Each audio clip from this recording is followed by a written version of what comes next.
Assalamualaikum warahmatullahi wabarakatuh. Selamat malam. Waalaikumsalam warahmatullahi wabarakatuh. Baiklah, di sini kami dari kelompok 2 akan mempresentasikan hasil kelompok kami, yang di mana materinya berjudul Sisipan Cuvette Flow Trough cetak 3D untuk pengukuran spektrofotometri dan fluoresensi UV vis. Sebelum menyampaikan materi, saya akan memperkenalkan nama-nama kelompok dari kelompok 2, yaitu saya sendiri, Andrian Marsuganda F1B02004, dan ada Ria Alvesa F1B02008, dan ada Enila Ningsi F1B02046.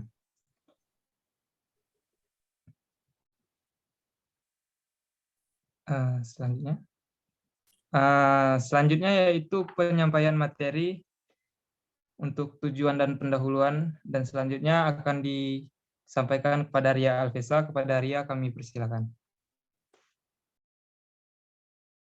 Oke, baik. Terima kasih atas kesempatannya. Di sini izinkan saya untuk memaparkan materi yang telah kami rangkum dan telah kami diskusikan. Yang pertama yaitu ada tujuan, di mana tujuannya yaitu untuk memperluas teknologi rapid prototyping, ketersediaan fabrikasi objek plastik untuk pengguna non-terampil yang membutuhkan peralatan canggih, dan untuk membuktikan dengan investasi pelarutan konstanta kalsium hidrofosfat dihidrat dengan penentuan fosfat menggunakan pendinginan fluoresensi, di mana yaitu rapid prototyping atau RP juga dikenal sebagai pencetakan 3D atau 3DP, adalah jenis proses manufaktur yang melibatkan pengendapan lapisan material 2 dimensi berturut-turut pada objek 3 dimensi, mengikat seiring dengan proses pencetakan berlawanan dengan metode produksi subtraktif tradisional. Kemudian di sini juga ditawarkan sebagai kompleksitas objek tercetak yang hampir tak terbatas. Kemudian di sisi lain, 3PD menggunakan semudah yang bisa dilakukan untuk misalnya untuk menggambar ataupun melukiskan jenis-jenis grafik yang kita butuhkan. Ini hanya membutuhkan beberapa pengetahuan dasar tentang perangkat lunak sketsa 3D seperti desain 1, 2, 3D yang sangat sederhana. Kemudian desain objek proses pencetakan, bahkan di printer 3D desktop modern telah disederhanakan, dan sekarang tinggal menekan satu tombol kecuali beberapa penyesuaian individual yang masih diperlukan. Kemudian di antara berbagai teknik pencetakan, yang paling terjangkau, mudah digunakan, cepat, dan dapat dikonfigurasi adalah Fusion Deposition Modeling atau FDM.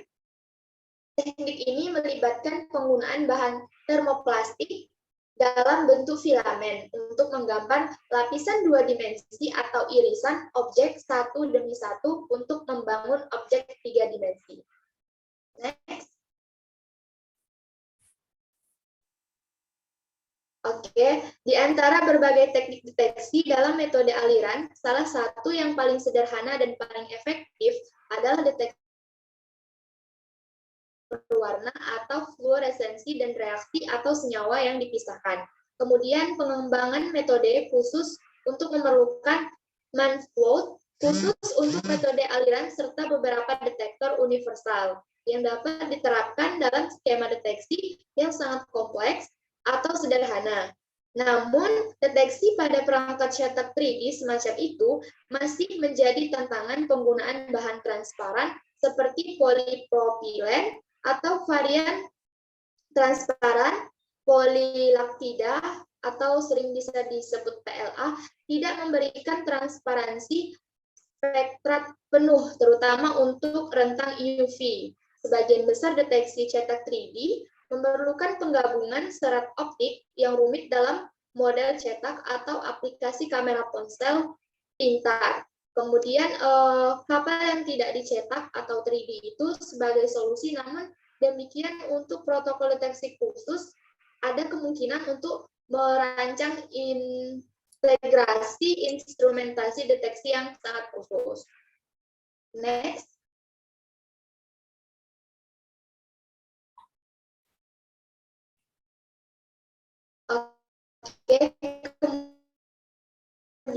terdapat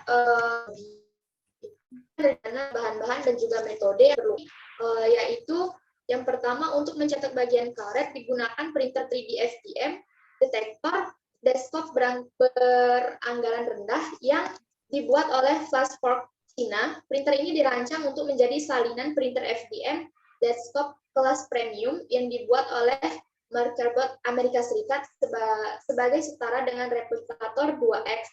Karena komponen yang sama diterapkan, ketetapan pemosisian printer pada sumbu vertikal Z adalah 0,0025 mm dan sumbu horizontal XY 0,010 mm. Resolusi terbaik yang tersedia untuk printer ini adalah 0,08 mm, yaitu 12 irisan untuk tinggi model 1. Next. Oke, kemudian yaitu ada CID dan mengiris profil. Nah, di mana di sini terdapat beberapa metode yang bisa dilakukan, yaitu objek yang dirancang disiapkan dalam perangkat lunak Computer Assisted Designing atau CID.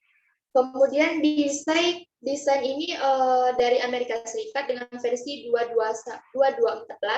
Desain penyisipan kuvet ditambahkan ke artikel ini sebagai informasi tambahan dalam format STL. Bentuk spesifik saluran internal dikembangkan untuk memberikan pengganti solusi yang efektif di ruang kuvet. Ukuran saluran diameter internal itu memiliki 1,60 mm di dalam sisipan karet dirancang untuk menyediakan sambungan yang erat dengan pipa sistem aliran dan cukup besar untuk dapat dicetak dalam kondisi yang dikembangkan.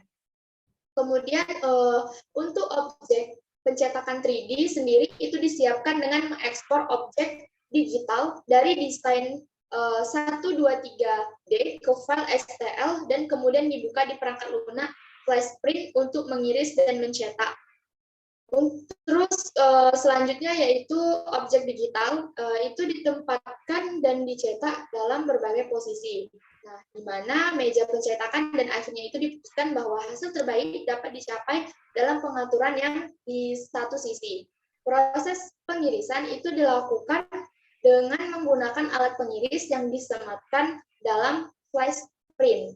Kemudian karena parameter pencetakan yang disediakan oleh pabrikan NinjaFlex tidak mencukupi, objek dipotong menggunakan profil yang kemudian dioptimalkan dalam upaya langkah demi langkah berturut-turut yang menghasilkan pembentukan objek akhir yang kokoh, rapat, bebas pori, dan fleksibel. Waktu pencetakan proyek itu bisa memakan waktu hingga 43 menit, dan itu tidak termasuk waktu pemanasan printer. Oke, sekian. Terima kasih dari saya. Saya kembalikan ke moderator. Baiklah, terima kasih kepada Ria. Dan selanjutnya mungkin yaitu penyampaian materi dari Enila. Kepada Enila kami persilakan.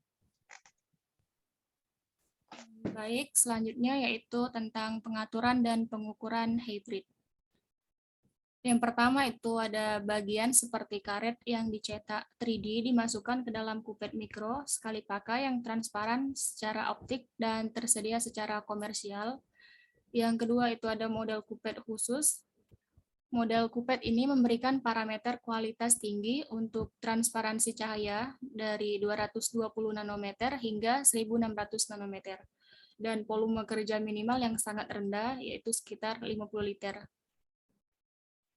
Yang ketiga itu ada satu tetes lem cyanosrilate harus dioleskan di tepi karet dan UV. Kemudian harus dibiarkan minimal 15 menit agar sel dapat dipasang dengan sempurna. Untuk pengukuran fotometrik dengan menggunakan spektrofotometer UV-Vis.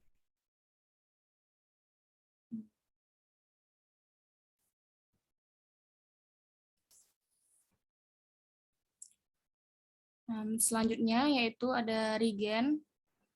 Untuk regen itu tergantung semua regen seperti garam natrium fluoresin, garam natrium biru bromotimol atau BTB, terus ada natrium tetraborat yang merupakan kelas regen dan diperoleh dari Sigma Aldrich. Nah, yang pertama itu ada air yang digunakan dalam percobaan ini telah melewati sistem pemurnian air HLP5 atau hydrolab dari Polandia. Yang kedua itu ada larutan standar stok BTB dari 200 mg liter disiapkan secara gravimetri dan dilarutkan dalam 0,010 mol liter larutan NTB dengan pH 9,180. Standar BTB lainnya yaitu dari 100,60, 30, 10 sampai 0,040 mg per liter.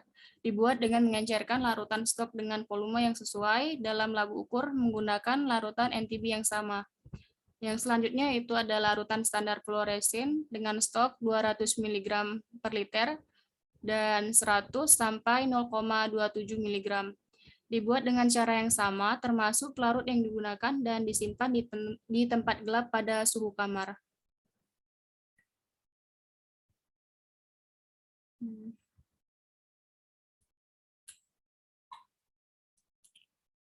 Selanjutnya yaitu sistem aliran uji. Sistem aliran diatur dengan menggunakan tabung teflon. Hal ini dilakukan dengan cara pompa digerakkan oleh pengontrol laboratorium prototipe berbasis Arduino yang disajikan secara rinci di tempat lain. Pengenceran dan dispersi yang relatif stabil. Protokol operasi sistem adalah sebagai berikut. Yang pertama yaitu solusi kalibran yang dipilih disedot ke dalam sistem. Kemudian katup volume 1 dan volume 2 disetel ke NC secara bersamaan dan hanya pompa. Yang pertama yaitu volume langka 10 liter yang digerakkan sebanyak 50 kali dengan frekuensi sebesar 3,3 Hz dengan kecepatan aliran yang dihitung 2 ml per menit.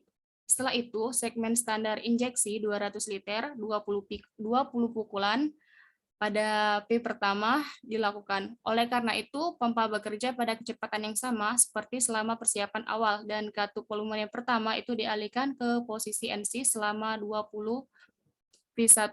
Setiap injeksi diikuti oleh 12 siklus baseline. 1 set 5 pengulangan, injeksi standar ditambah baseline diikuti oleh 12 siklus tambahan dari baseline. Selanjutnya saya kembalikan ke moderator.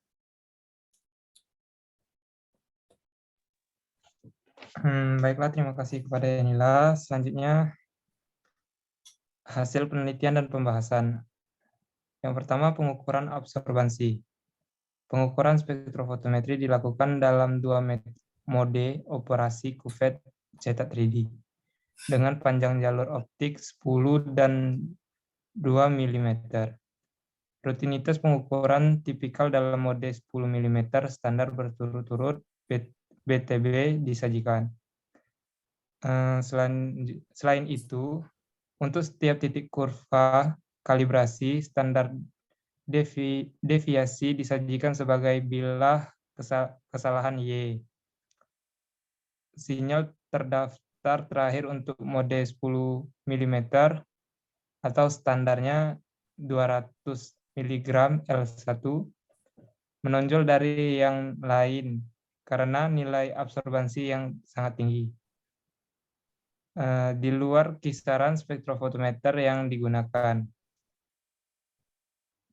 Terlebih lagi, kinerja analitik dari kuvet aliran cetak 3D dibuktikan dengan kurva kalibrasi yang diplot pada tingkat 0,999 di R kuadrat yang disesuaikan. Hasilnya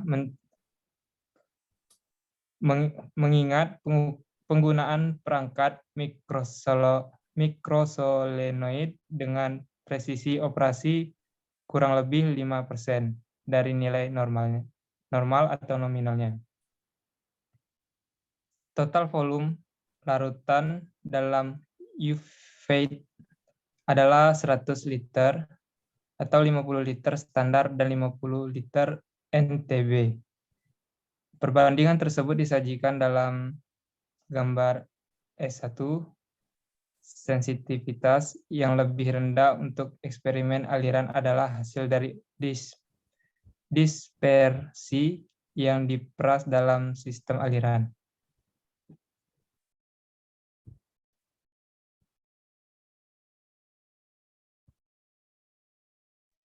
Next.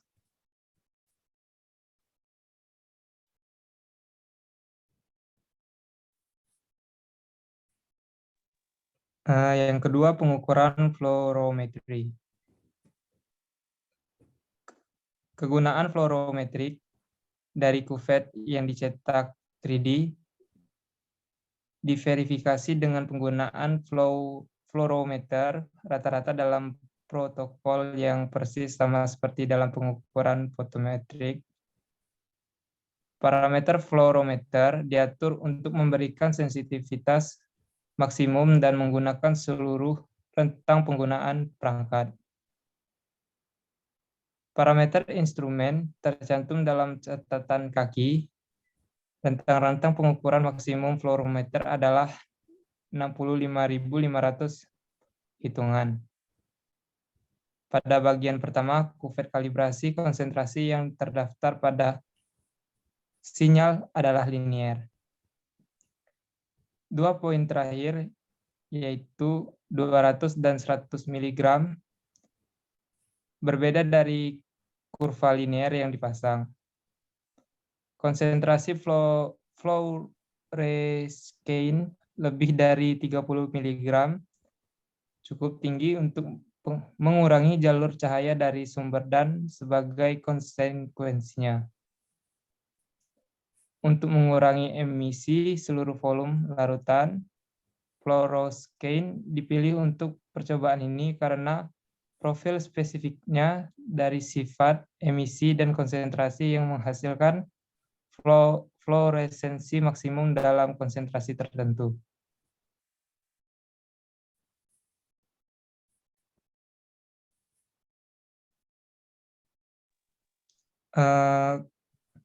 Pada materi yang kami sampaikan, mungkin kesimpulan yang dapat saya berikan yaitu bahwa cara sederhana untuk mengubah kuvet optik biasa menjadi peralatan yang efisien untuk analisis aliran yang tersedia untuk pengukuran spektrofotometri dan satu-satunya hal yang diperlukan untuk membuat kuvet aliran melalui universal adalah penyisihan seperti karet dibuat dengan menggunakan teknologi fused material deposition. Teknologi ini adalah yang paling ekonomis di antara berbagai teknologi percetakan 3D modern. Kuvet aliran yang diperoleh hampir semurah kuvet sekali pakai untuk standar, volumenya besar, pengukuran stasioner, dan ratusan kali lebih mudah dari kuvet optik aliran yang konvensional. Baiklah, itulah pemaparan materi dari kelompok kami. Lebih kurang, saya mohon maaf. Saya selaku moderator minta maaf kepada Allah dan ataupun kata-kata yang saya sampaikan kurang berkenan, saya minta maaf.